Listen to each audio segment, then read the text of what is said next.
One of the most capable individuals of this country in their respective fields and otherwise. We will be having a great teamwork with people whom we have seen from a distance, some from close, but who I have always admired.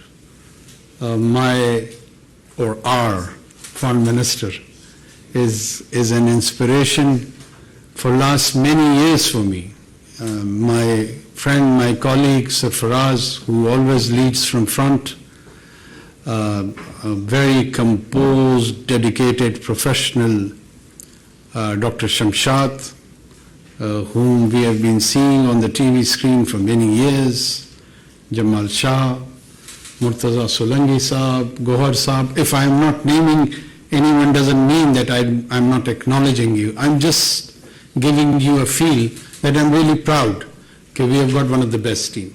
I'm hopeful that Almighty Allah would enable us to lead and steer this nation in this interim period. I'm very well aware that we are here for an allocated time. We do not have some perpetual mandate to serve this nation or country, but in given allocated time, हम कोशिश ये करेंगे कि कोई foundations lay करें where we have sense of continuation of national and international commitments with all the previous governments which they have given to the different forums, and in continuation of that we will try to support the new initiatives whatever the law and constitution allow us to do.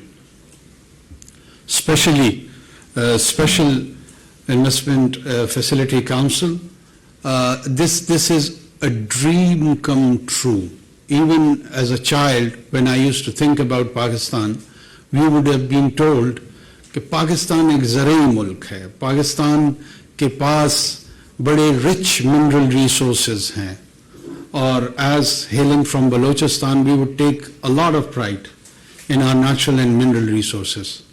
But we never knew that what those mineral resources were. But a day has arrived when, thank God, with the support of all the institutions in which Pakistan military is in lead, with its ablest leadership, to support, facilitate, encourage, and realize this old national dream.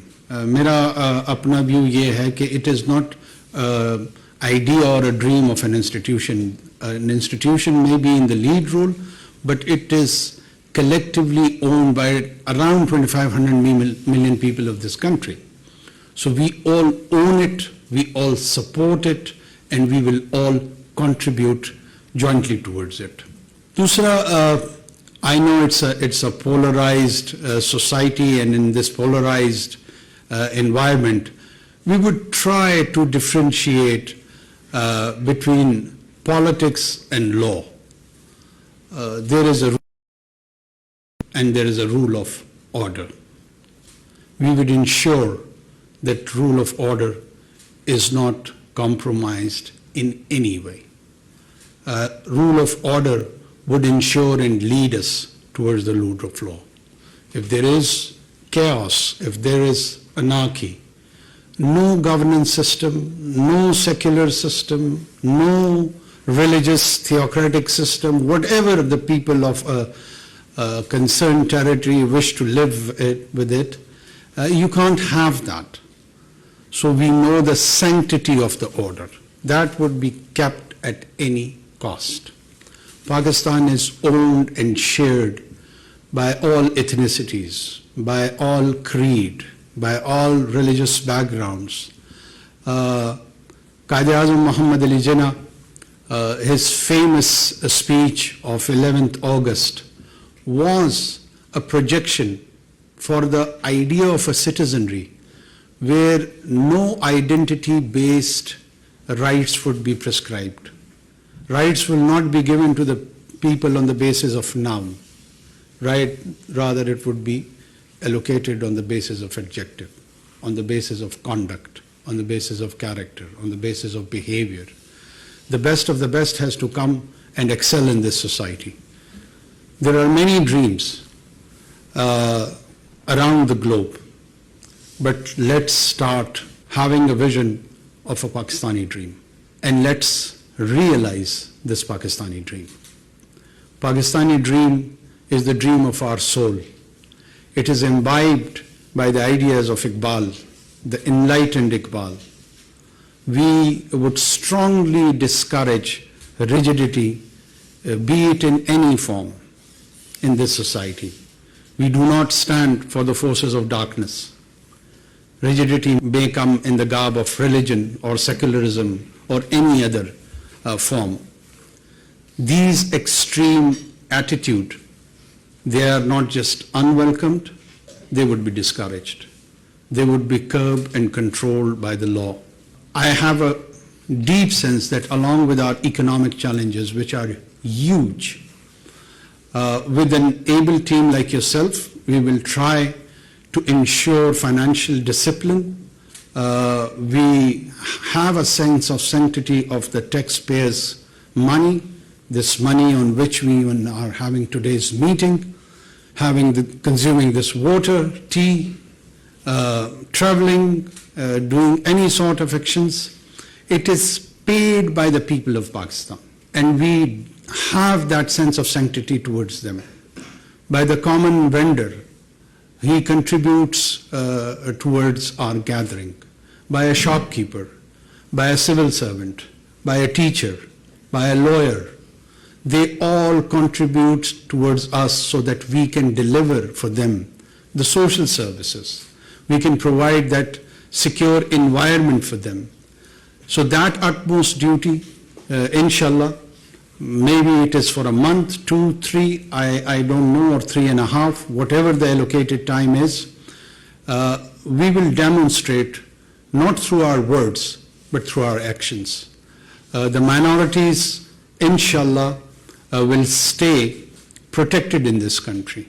There may be an attempt to harm them from a section of marginalized and peripheral group of people, but that would be responded sternly and strictly by the state and society both. Pakistani state and society does not align and identify with such elements. They may be from us, but they are divorced from us. They are divorced from our identity process. We do not identify with them. We want to keep ourselves distant to them. One of the main idea of Muhammad Sallallahu Alaihi Wasallam's massive monotheist tradition with all the Abrahamic tradition is, was, and will remain the idea of dhami or zami or minority. They always envisioned that there would be a situation where your community probably would be in majority. So when you are in a majority, the minority has to be protected, not on the basis that they would convert to your worldview, not on the basis that they have to have the same kind of world outlook. They can differ with you, but the basic human dignity, the security, their provision and sustenance has to be ensured by this divinely inspired idea. And Pakistan, alhamdulillah, was created on those tayyaba and noble principles. Pakistan is the product of noble idea. Pakistan is a romance. And let's start realizing that romance with today's first cabinet meeting. I'm sure you would be given some task, and I expect that within 3 to 4 days, with all the in-line departments, we will be having briefings, and with Godspeed, we will start, inshallah, to deliver. Last but not the least, we have seen some sabotage activities on May 9th. I would explicitly express my not just discomfort, but it was a way of disappointment that how and where did we reach on that day. Not just that our military installations were attacked. Gentlemen and ladies, let me remind you, when I was growing up, a new virus was emerged by the name of AIDS, and it was acquired immunodeficiency syndrome. The nature of the virus was that it would attack the immune system of the body, and then you could have died. It would have been fatal even for a very mundane diseases like flu. So for any polity, if its immune system is attacked, it leads towards its fatality. And in our context, these emblems, these symbols are important. These state symbols, when they are attacked, state doesn't disappear or vanish within a day or two or week. It's a process. And the initiation of that process, or an attempt at least to do so, in my mind comes that it was exhibited on May 9th. We not just condemn it, now we are in the role to ensure that justice is being done, and whosoever violated laws on those days would be treated by those laws. There won't be any favor, there won't be any fear. We will try to implement with justice and neutrality. Our core issue, Kashmir, cannot be ignored, as it does not lie in our memory or in mind. It lies in our soul.